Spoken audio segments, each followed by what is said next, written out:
I have a superpower. Mine is unusual. People tend to stop swearing just like that. Happened the other day. Two guys were over cutting down our cherry tree, rotten to the core. What a shame. And, talking back and forth, and one of them is, F this, okay, great.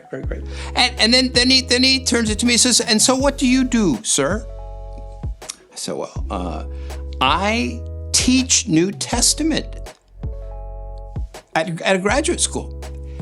Immediately, the language, I didn't say anything, he just asked me a question. Immediately, the language changes and he's staring at me and I can see him trying to process, how do I talk to this guy? So all of a sudden, the language changes.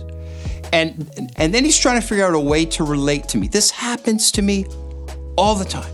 This is not a good party opener because people, right? So the question is, who is it that they think they're looking at when they figure out I'm a Christian? Let me suggest a Christian is three things. I teach New Testament. Paul had this little formula I find really helpful for what a Christian is. Three things.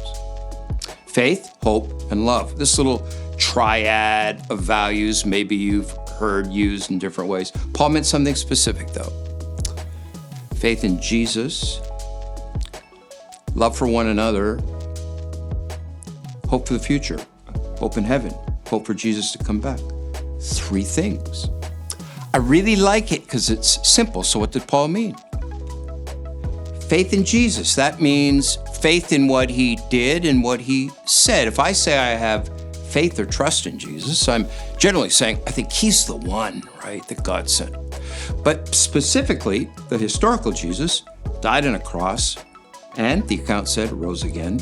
So when I put my faith in Jesus, I'm putting my faith in somebody who was able to die but conquer it and rise again. And when I put my faith in Jesus, not just what he did, but what he said, particularly what he said about how we treat one another. It's just very interesting. You start reading through the teachings of Jesus, and it often comes back to respect, honor, particularly for the vulnerable, right? Faith in Jesus. Love for one another. Okay, so if I say I have faith in Jesus because of the love Jesus showed and the love he talked about, I can't say I have faith in Jesus unless I love others. This is little to do with emotions. This has everything to do with action. If I'm going to love each other, I'm putting myself out for other people, right? And in particular, of course, not just for my family. That's easy.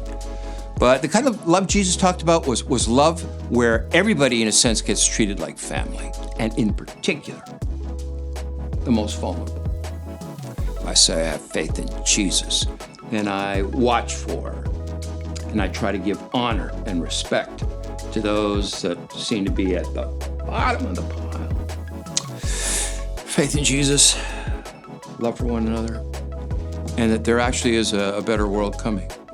That this is not it. And, make some progress here and then back step there. All right, are you watching the news? That there's actually a better day coming. Hey, if you're interested in this at all, first of all, you might want to, the letter I'm thinking about in particular in the New Testament is the book of Colossians. If you can find a Bible, Colossians. Start with the first chapter. Read a couple chapters. Or maybe reach out, check the website of a church online and see where this might go.